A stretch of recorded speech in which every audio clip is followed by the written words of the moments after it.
الله العظيم يا رب من كل ذنب عظيم. طبعا يا حبايب قلبي، انا بحب ان انا ابدا معاكم والله اي فيديو، بس احب ان احنا نكون رايقين. بس انا بصراحه جايه النهارده يعني جايه بحاجه مزعلاني بصراحه. هي يمكن ناس كتير هيقولوا هي ما تستاهلش الزعل ده كله، بس لا والله بجد حاجه تستاهل. طبعا يا اخواتي حصل معانا موقف، يا رب ما يكتبوا لحد ابدا في فجعته. بس اللي هو ايه، كالعادة طبعا انا مش بحب اسيب ولادي لوحديهم، بحب ان انا اروح اوديهم واجيبهم. سواء ابو ادم مثلا لو مش فاضي، لو فاضي ابو ادم بيروح هو يجيبهم او يوديهم. مش فاضي طبعا انا اللي بروح اودي وبجيبه كده. المهم اني ما اسيبهمش لوحدي. فطبعا كل سنه وانتم طيبين. زي ما انتم عارفين الايام دي ايام يعني ضغط كتير مع الناس وشادة في الشوارع بسبب الانتخابات يعني في بص يا اخواتي اليومين دول في زحمة. ف بسبب مشوار الزحمة ده وفي اعطال كتيرة جو في الشوارع بسبب ايه، ان برضك موضوع الانتخابات.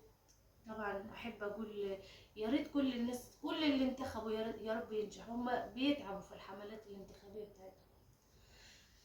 فبسبب الزحمة دي كلها يا اخواتي كنت جايباهم من المدرسة، فمش لاقيين مواصلة. احنا يعني بصوا بيننا وبين البيت بتاعنا وبين المدارس بتاعت ولادي مشوار، فما ينفعش ان انا يعني امشي. هو ينفع ان انا امشي المشوار، بس اللي ما ينفعش ان انا امشي في الزحمة.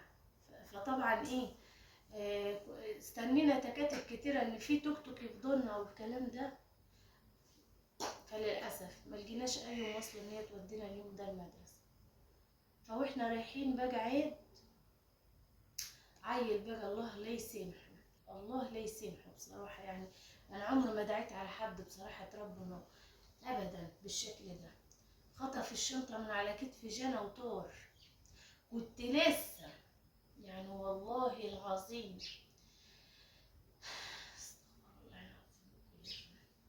يعني لستر ربنا كنت هحط الشنطة بتاعتي وشنطة بودي، كنت هلكلكهم كده احطهم في شنطة جنى، كنت هخليها تشيلهم كلهم كده مع بعض. بس ستر ربنا حاجة قالت لي لا ما تعمليش كده، عشان خاطر بس اتبع عبد الرحمن وامسك ادم وجنى من ناحيتين، وكنت هشيل عبده. الحمد لله قضى اخف من قضى. المهم خطف الشنطة من على كتفها وجري بالتوك توك، يعني في وسط الزحمة دي كلها وهو راكب التوك توك راح شدد الشنطة من البنت وخدها وطار. ان احنا نعرف هو مين، الكاميرات تجيبه مش موضحة مين هو الشخص ده، وان كان من البلد او مش من البلد. تكاتك كتيرة غريبة جاية عشان خاطر مشروع البتاع ده. فناس غريبة طبعا داخلة وطالعة. ناس كتير استأذت يعني بروح أسأل يعني كده سواقين التكاتك أو الناس في المنطقة هناك يقولوا لي شنطة مدرسة. يعني ايه شنطة مدرسة؟ يعني دي فيها ادوات مدرسة. هي جانا مش بتجيب لها اي حاجة وخلاص، ولا مش بجيب لاولادي يعني حاجات وخلاص. طلبوا منها دفاتر بدل هم مش بيطلبوا بصراحة، هم عايزين يعني جانا بتحب التنظيم شوية، فبدل الكشاكيل بنجيب لها اللي هي الدفاتر اللي هي متقسمة 4 أقسام دي. فدي غالية برضو. الأغلى من كل ده مش القيمة في الفلوس، مش القيمة في الفلوس والله، القيمة في الخلعة نفسها، اللي احنا اتخلعنا لما خد البتاع. ما بصوا النهارده يخطف منك شنطة ممكن بكرة يخطف الكل. فده حاجة بصراحة فزعتني انا بجد، خلتني بصوا ركبي بتخبط في بعضيها، بقيت بابا خايفة والله. والمنطقة خلي بالكم اللي احنا كنا فيها دي يعني كلها كاميرات، وبرضك معرفناش نتوصل هو مين. دي حاجة لوحدها تضايق. انا الفيديو ممكن ان انا اجيبه وانزل وافضح الشخص ده، بس انا مش لاقيه ان هو باين جو فيها. فبصراحة يعني حاجة بجد ضايقتني فيه برضك، في غير أدوات المدرسة كان فيها الساعة بتاعتها، وكان فيها البتاعة دي آلة حاسبة غالية، آلة حاسبة ياباني، يعني حاجة نظيفة غالية، جيبها ولا ب1200 ولا ب1500 كمان. فبصراحة يعني حاجة تضايق. وكتب التقييمات بتاعتها وكشاكيل التقييمات بتاعتها لما هي مظبطة دنيتها ومنظمة حاجتها، فالمدرسين كلهم بياخدوا الكتب بتاعتها والكشاكيل والحاجات دي والدفاتر. آه، ولما بيدخل موجه المس يعني اي مس او اي مدرس عندها بياخد الكشاكيل بتاعتها ويوريها له، حاجه نظيفه، حاجه ما شاء الله، يعني مستوى حلو، درجات كويسه، مقفله في كل حاجه. فحاجه تضايق. ولما رحت يعني قلت هروح المدرسه يعني وكده واجيب لها كتب بدل اللي ضاعت دي، مرضيش المدير يديني، مرضيش يدوني كتب، مش عارفه اعمل ايه بصراحه. يعني حتى لما رحت المكاتب عشان خاطر يصوروا لي التقييمات دي، يعني كتاب تقييم كبير، هيعملوه فرخ صغير من قد كده، قد الكروسة. فوالله العظيم الواحد بجد يعني حاجة تتعب. أنا عن نفسي لو حاجة قيمتها فلوس والله عادي، الفلوس هتغور، بتروح وبتيجي. إنما تعبها هي والدرجات والحاجات الحلوة اللي هي عامليها، أنا صعبان عليا تعبها، وتعبنا احنا معاها، احنا برضو تعبانين برضو والله، على ان هي تظبط ونوفر لها كل حاجة، ان هي تظبط حاجتها والكلام دوت، ما هو برضو تعب معانا احنا. انا مش عارفة اعمل ايه. وبرضو يعني انا من خلال الفيديو ده برضو جاي اقول رسالة، يعني بصوا، تاخدوا بالكم جو مش موجودين الكتير، وتاخدوا بالكم من الست كلها تفهموا. انا عن نفسي، انا لما بركب توك توك بصراحة ربنا زي كل الستات، وانا يعني هو انا هموت بالتربية مع اي توك توك بركب. بس بابا حتى فاكر ان انا كنت من شكلي ولا توك توك شكلي عامل ازاي، بنزل من توك توك ركبت التوك توك ونزلت منه وخلاص، مشوار خلص ورحت مشوار خلص. لا، تاخدوا بالكم الشخص اللي انت راكبين هذا شكله ايه كده، والله العظيم بجد. واي حاجه هتنساها في التوك توك عايزه اقول لك ان اعتبرها مش هتنسى، والله غير كده يعني تاخدوا بالكم قوي من التوك توك اللي هتركبوه، متبقوش ربع تلاقي. حتى انا عن نفسي والله يعني كده بابا مستعجل من مشوار، توك توك بيبقى في التوك توك بركب وخلاص، واروح رايحه مشوار، بقضي مشوار واجي وخلاص يعني. ده يعني ناس كتير بتعمل كده عشان بسبب يعني زحمه بص بص يا اخواتي، هدي دي الزحمة اللي انا يعني كنت بكلمكم عليها يعني وكده. ماشي يا عبدو استنى، بس هي دي الزحمة اللي كانت السبب في ضياع الشنطة. طبعا يعني انا بتمنى للجميع والله النجاح وكده، بس الموقف وحش، الموقف صعب، وزعلي على زعل جنى، لان هي دلوقتي هقول ايه، بس هي هتضطر تعيد من اول وجديد، ولما هي هتعيد من اول وجديد فاحنا هنعيد معاها برضو من اول وجديد، فحاجة بصراحة تمرر يعني تعب، فاهمين انتوا؟ وقالت لي يا ماما انا كمان كده يا ماما، ما ينفعش ان يعني ابقى من اول السنة بسم الله ما شاء الله يعني كده، وبعدين اجي مرة واحدة تعب كله يضيع، مستواي ما يقلش ابدا. فهاي يا اخواتي، الحمد لله على كل حال، ربنا يوفق الجميع. طبعا انا طلعت باقي الشنط اللي عندها، وقلت لهم قلت لها باخدي شنطة من دولة، يعني عندنا شنط كتير على فكرة والله. وده غير الشنط كمان اللي كانت او ما قدمتش يعني في الشكل، بس اللي هم يعني، لا يا ماما دي الشنطة دي بتاعت السنة اللي فاتت، دي الشنطة دي مش عارفة بتاعت فما راحوش بيهم يعني، دول طلعتهم لله. فالحمد لله يعني انا مش زعلانه عشان كده، والله الحمد لله، ده خير ربنا كتير، ونحمد ونشكر فضله، الحمد لله يا رب، الحمد لله. زعلانه بس على الموقف نفسه، ليه يا ابن الحلال تعمل كده؟ ليه؟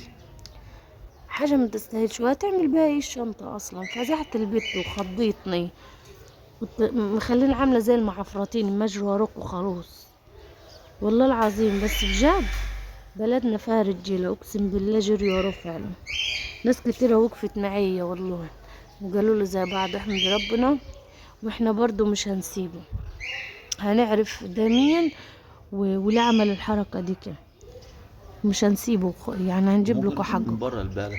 وهو هم بص 3/4 الناس سواقين التكاتك عندنا يعني اجمعوا ان هو مش يعني ما شافوش قبل كده، مش تبعنا ولا تبع بلدنا، من برا البلد. يلا الحمد لله، ربك يسترها.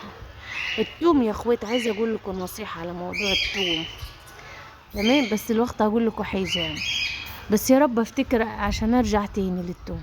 بص يا اخواتي حبايب قلبي، طبعا بشكركم جدا جدا جدا على الفيديو اللي فات، يا رب يخليكم ليا، هو ده اللي انا كنت مفتقده. خلي بالكم حبكم ليا والله بجد.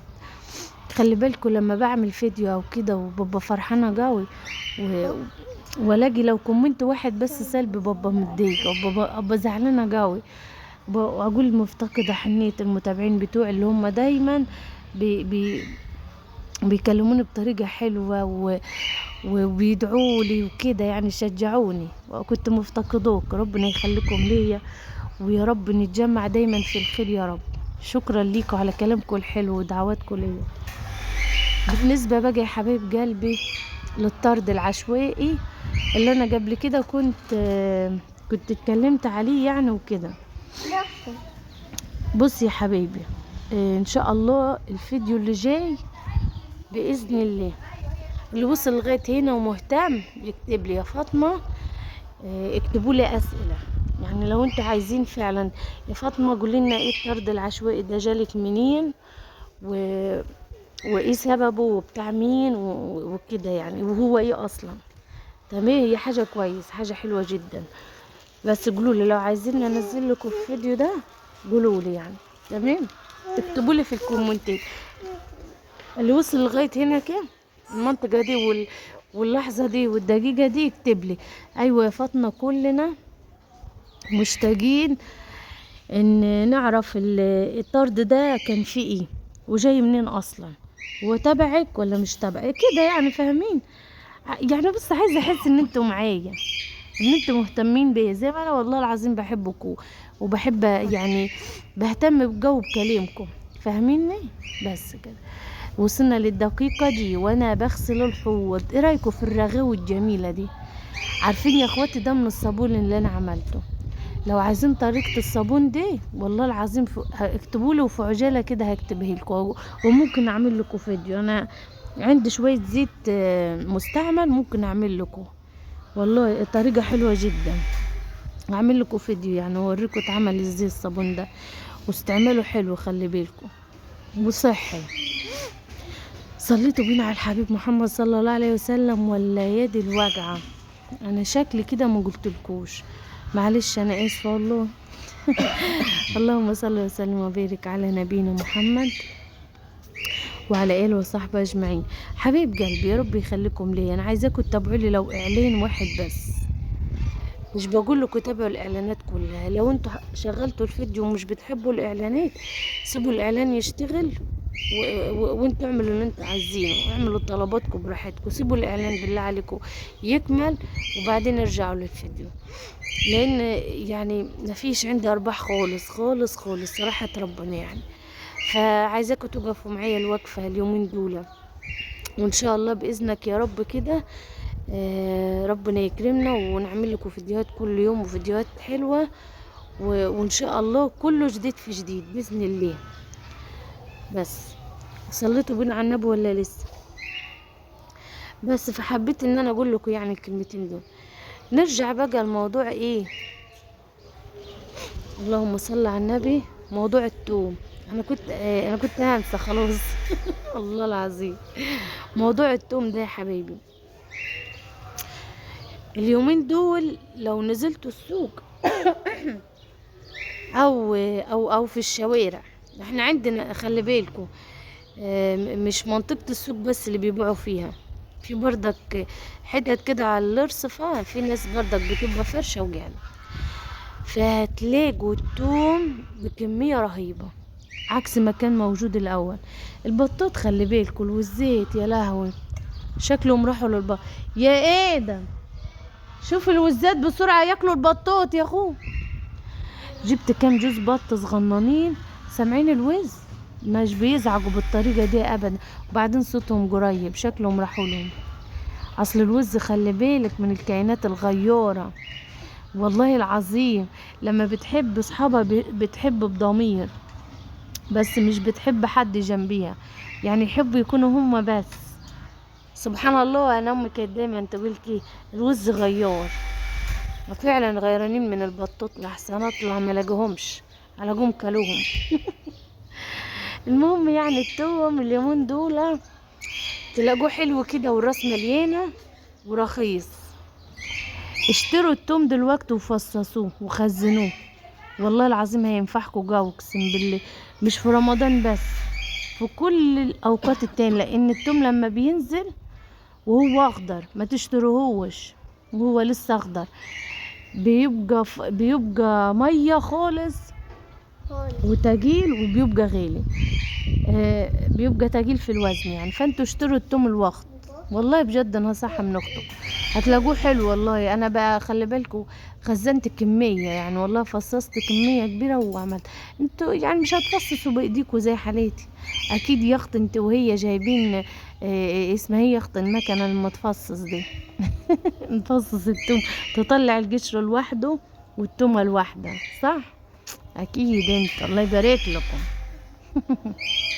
فحلو يعني، انا كل مدى كده بجيب 2 كيلو واقعد افصص فيهم، والله بجد ينفعوني. هو ده كان الفيديو بتاعنا، يا رب يكون عجبكم. يلا اشوفكم على خير يا حبايبي، مع السلامة.